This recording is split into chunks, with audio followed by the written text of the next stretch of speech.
వాళ్ళు గెలిస్తే వృధానే. వాళ్ళు ఎమ్మెల్యే సాబ్ దగ్గరికి పోరు, నిధులు తీసుకురారు. మన అధికార పార్టీ కాబట్టి రాజు గెలిస్తే ఎమ్మెల్యే సాబ్ దగ్గరికి పోతాడు, మాట్లాడతాడు.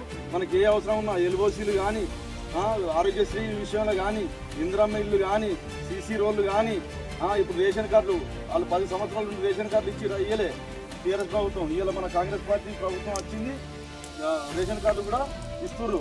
మీరు ఖచ్చితంగా మేము ముంగట్టు నడిపిస్తాం. మీకు ఏ అవసరం ఉన్నా కానీ చెప్పుర్రి.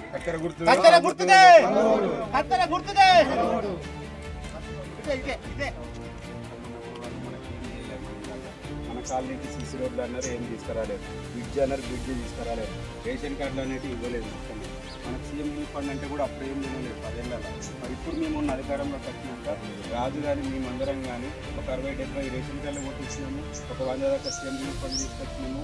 బ్రిడ్జ్ శాంక్షన్ అవుతుంది. మళ్ళీ సీసీ రోడ్లు కూడా కొన్ని ఓపించినాము. కాబట్టి ప్రభుత్వం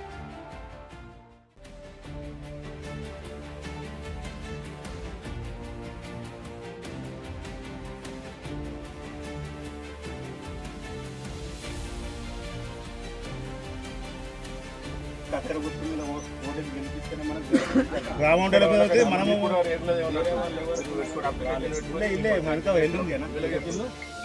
కత్తెర గుర్తుకే